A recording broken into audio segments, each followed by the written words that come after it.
Souka d'Aflamed Vav.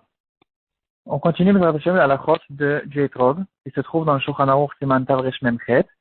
On s'est attardé hier principalement sur deux sortes de psulim dans les Etrog. C'est les psulim les plus courants aujourd'hui. On sait qu'il y en a encore plusieurs qu'on a retrouvés dans la Gemara et dans la Mishnah. Par exemple, il y a le Etrog de la Trouma, qu'on n'a pas le droit de manger si la Trouma est Tmea. Il y a un Etrog qui est greffé, il y a un Etrog qui a été volé, etc. Il y a plusieurs autres psulim qu'on n'a pas vus hier dans le shiur. Hier, on s'est attardé principalement sur les deux psulim qui s'appellent l'ekichatama et hadar, c'est-à-dire un étrog qui est manquant, comme il a été percé, épluché ou fendu ou quelque chose comme ça. C'est un psoul de l'ekichatama qu'on a vu que c'est un psoul qui est que le premier jour de Sukkot. Et mis à part ça, il y a un psoul de hadar. Hadar, un étrog qui a perdu sa beauté, comme par exemple un étrog qui a séché ou qui a une tache noire sur lui. Aujourd'hui, on va s'attarder principalement sur le deuxième sort de psoul. Donc hier, on a vu les trogim qui sont manquants, qui a perdu le pitom, etc. Aujourd'hui, on va voir les trogim qui ont perdu leur hadar, leur beauté. Juste avant de commencer, je suis intéressé de vous ramener quelque chose que j'ai trouvé aujourd'hui dans Siman Tav Resh Mem Tet. C'est un Shulchan Aruch Meforash. Hier, je vous ai dit que peut-être qu'on pourrait prendre le deuxième jour de Sukkot, un etrog, et le distribuer dans toute la choule, si on n'a qu'un seul etrog pour tout le monde, et de donner chacun un morceau de etrog. J'ai dit que bien sûr que c'était une blague, et que c'est impossible que c'est caché. Aujourd'hui, j'ai retrouvé que effectivement, c'est pas du tout une blague. Il y a dans le Shulchan Aruch un cas comme ça, et vous pouvez retrouver dans le Mishnah Bora, donc là-bas de Tavresh Mem Tet, Sif Katan Mem Gimel. Il va dire que quelqu'un qui a pris son etrog le deuxième jour et qui est intéressé de le manger, donc il goûte son etrog tous les jours. On a vu dans la Gemara qu'il y avait un des Amoraïm qui le faisait, et le etrog reste cachère parce qu'un etrog qui est manquant, il est cachère le deuxième jour. Et donc, le Mishnah Bora, il va ramener là-bas une marloquette. D'après certains poskim, même si le etrog a perdu sa majorité, donc j'ai mangé la majorité du etrog, et il me reste maintenant qu'une petite partie du etrog, d'après certains poskim, ça reste cachère. Donc, apparemment, on pourrait dire que si c'est comme ça, c'est la même halakha en ce qui concerne le etrog, que je suis intéressé de le distribuer à toute la choule pour que tout le monde puisse faire le stat mitzvah de etrog. Par contre, si on tourne la page dans le séif d'après, à la fin du siman, dans le Rama, il va nous ramener au nom du Troumat Hadeshen, qui dit que ça c'est non, faut pas exagérer, on ne peut pas utiliser ces etrog avec un petit morceau pour chacun, pour toute la choule. Et le problème c'est que dans le Mishnah Bora lui-même, quand il ramène la halakha du etrog qui a été mangé, et que d'après certains poskim, on peut l'utiliser même quand la majorité du etrog n'est plus là, c'est le Troumat Hadeshen aussi qui ramène cette halakha, donc j'étais obligé d'ouvrir dans le chute Troumat Hadeshen, voir à l'intérieur, et effectivement, il ramène là-bas une histoire. Il y avait un endroit, du temps du Troumat Hadeshen, qui vivait il y a à peu près 700 ans, je pense, quelque chose comme ça, des Rishonim.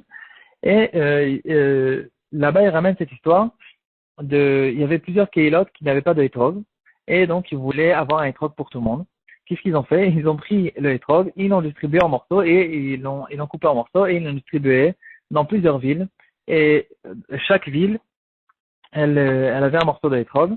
Et finalement, le Troumat Hadeshen, il a dit que bien sûr que c'est quelque chose qui n'est pas cachère, mais quand même, il cherche des raisons pourquoi c'est pas cachère. Donc le Troumat Hadeshen, il est d'accord que même s'il a il reste qu'une minorité du etrog, un petit morceau. Normalement, l'etrog est censé être cachère, mais là-bas, il dit que, par exemple, tout ce que dans la Gemara, on a dit que s'il reste un petit morceau, c'est pas cachère. Si on a mangé, c'est encore cachère. On parle d'un cas où on a utilisé le etrog le premier jour, et comme le etrog a eu une utilisation de mitzvah, et donc il y a quelque chose qui s'appelle shiare mitzvah, des restes de la mitzvah, que ça sera cachère. Par contre, de prendre avant Sukkot un etrog qui n'a jamais utilisé, qui n'a jamais pris un nom de etrog de mitzvah, et de le couper en morceaux, ça c'est non. Il fait quand même des chilokim, parce que lui, il pense qu'il faut, quand on dit que c'est chasser, même quand quand il reste un petit morceau du etrog, c'est encore cachère. Donc, et bien sûr, il faut qu'il reste quand même un kabetza qui est la mesure minimale du etrog. Donc, finalement, c'est pas une blague tellement forte.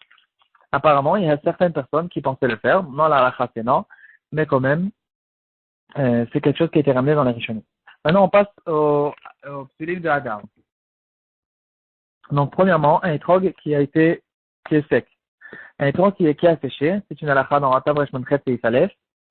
Le Shulchan Aruch, il va nous dire que s'il a perdu toute son humidité, alors il est devenu pastoul. Alors comment on vérifie? Nous dit le Shulchan Aruch, on prend une aiguille, et au bout de l'aiguille, on va mettre un fil de couture, et on va rentrer l'aiguille dans le hétrog, et sur le fil, on verra s'il a d'humidité ou pas.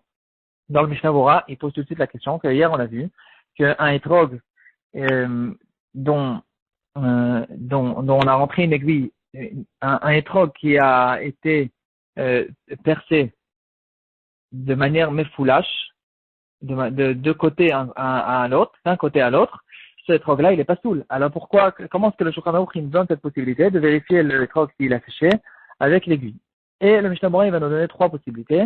Premièrement, il va rentrer l'aiguille pas du côté du pic, il va rentrer l'aiguille du côté du fil et il va la ressortir tout de suite avant que l'aiguille arrive jusqu'à l'endroit des graines et de cette manière-là, le hétrog, il reste caché. Deuxième possibilité, on va faire entrer l'aiguille avec le fil depuis la partie supérieure du hétrog jusqu'à la partie inférieure, de haut en bas, sans passer par le milieu du hétrog, là où il y a les graines. Dans ce cas-là aussi, ça rend pas pastoul. Une troisième possibilité, c'est, on sait que souvent dans les hétrogim, il y a quelque chose qui s'appelle des blitotes. Le hétrog, il est pas lisse.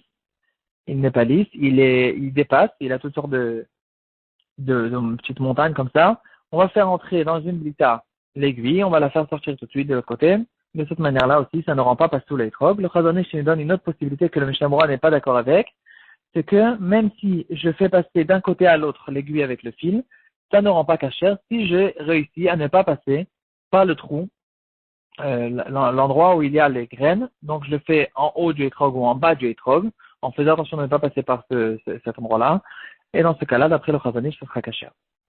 Qu'est-ce qu'il en est d'un hétrog qui a été gardé au congélateur? Dans le Sharat Tziyun, Sif Katankret, on sait que dans les pays Ashkenaz, ils avaient beaucoup de difficultés d'avoir des arba minimes, donc ils essayaient de conserver l'arba minime d'année en année. Le Rama, il ramène à propos d'un loulav qui a séché, et il a envie d'être mékel et de dire que ce loulav, il peut peut-être être cachère dans certains cas, parce que on voit qu'ils avaient beaucoup de difficultés à accéder à ces arba minimes.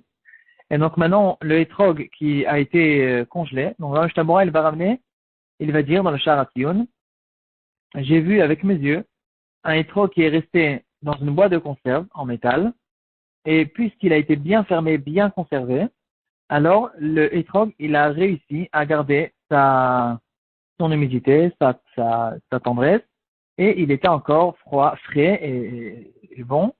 Et le Mishnah Bora, il a envie de le rendre caché. Et donc, si j'ai pris un hétrog, j'ai réussi à le conserver dans une boîte qui est complètement fermée, qui n'a pas d'air, ce hétrog-là, il sera caché. Par contre, il faut faire attention. Si je vais rentrer dans de l'eau, dans ce cas-là, le hétrog devient pas saoul parce qu'on a une halakha qui dira que kavouche, c'est pas bon pour le hétrog. Et maintenant, en revenant au hétrog qui a été congelé au congélateur, là-dessus, on va retrouver une marloquette dans les poskim. Apparemment, pourquoi pas, vous allez me dire. Ce hétrog, il n'a pas été kavouche.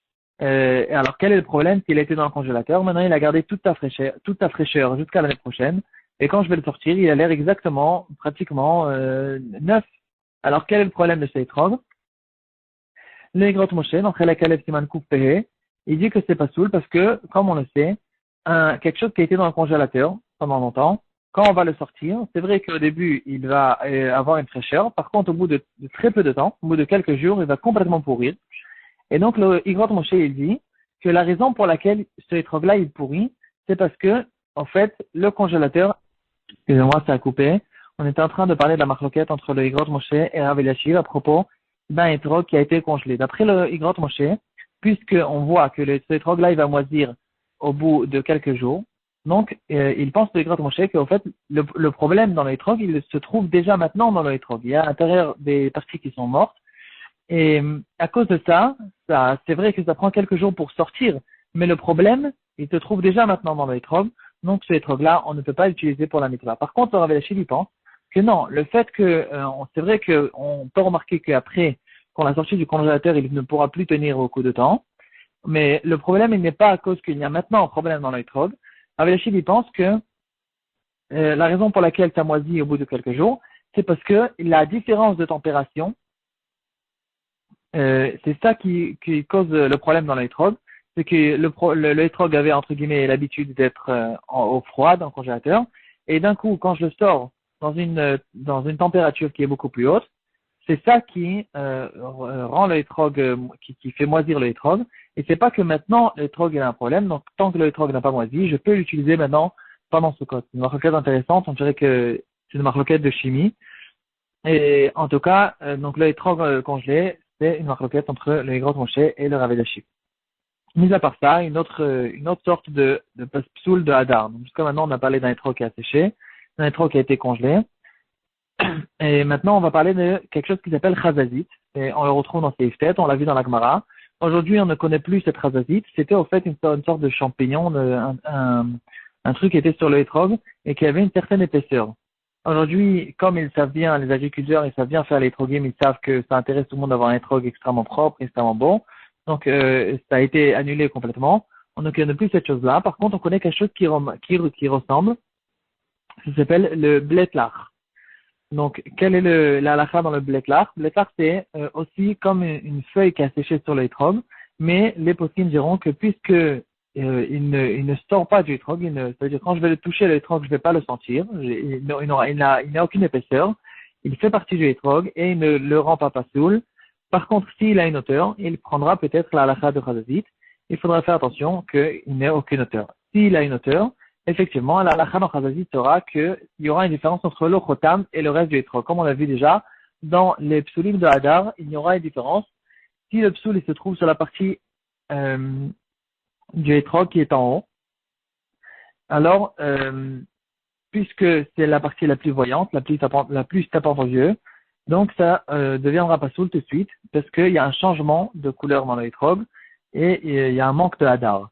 Par contre, si le changement se trouve sur la partie inférieure du étrog, alors dans ce cas-là, généralement, ça ne sera pas pasoul, à moins que c'est sur la majorité du étrog, carrément, ou bien ça se trouve à plusieurs endroits, et quand je vais maintenant, si je veux contourner en fait ces trois endroits-là, si ça veut dire théoriquement je prends un crayon et je tourne autour de ces trois endroits-là qui se trouvent dans l'étrog, et à cause de ça, si dans cet endroit-là que j'ai contourné, je retrouve la majorité du étrog, aussi ça deviendra pas soul. La même halakha on trouvera à propos de Shinui Maré. Ça c'est quelque chose par contre qui est très courant dans l'étrogim, c'est la chose principale qu'on vérifie dans l'étrog. Tout de suite on regarde s'il n'y a pas des points qui peuvent rendre l'étrog pas soul. Parce que le Shulchan Aruch va nous dire, c'est étude bête, que s'il y a un point noir par exemple, ce n'est pas la nature du étrog d'avoir des points noirs. Des points marrons ne rendront jamais pas soul le étrog parce que c'est normal. Mais des points noirs, ça peut rendre pas soul le étrog. S'il se trouve dans la partie supérieure du étrog, dans le chotam, alors il rendra pas soul tout de suite, même s'il est tout petit, à moins qu'on voit qu'à la loupe, comme on a déjà vu hier. Par contre, s'il se trouve dans la partie inférieure du étrog, dans ce cas-là, généralement, ça sera cachère, à moins que ça se trouve sur la majorité du étrog, ce qui est extrêmement rare, ou bien, encore une fois, s'il y en a plusieurs, et quand je vais les contourner, je vais me retrouver dans ce contournement-là, je vais retrouver la majorité du étrog. Là aussi, ça peut devenir pas soul. Donc, il faut faire attention à ça. Et, comme on a vu, le Mishnah Bora, elle va nous dire, en Seif Katan Memvav, là-bas dans Tabrash Memchet, que quand on va regarder l'étrog, on n'a pas besoin de coller les yeux sur l'étrog, on le regardera de manière normale, pas trop proche des yeux.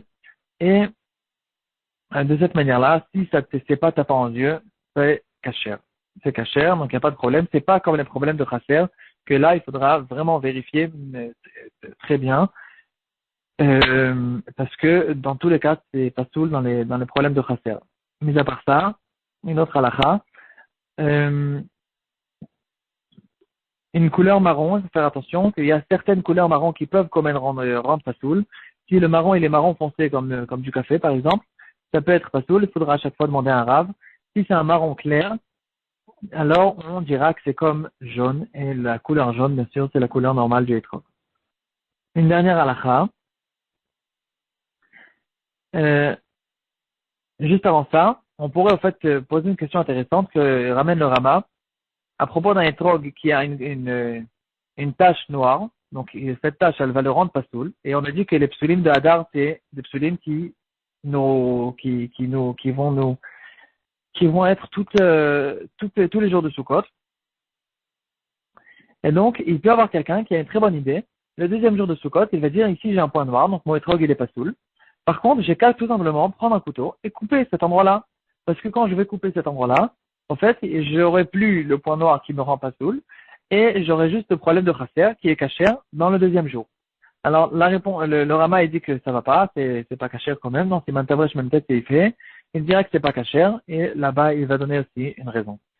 Un étrog qui est très vert, extrêmement vert, vert comme de l'herbe, par exemple. On retrouve dans Seif Katan, dans Seif Kafalès dans le Shulchan Aruch que il baisse pas soul, il faut faire attention que le hétrog, il ait quand même un petit peu une couleur jaune pour ne pas qu'il soit une autre couleur que sa nature.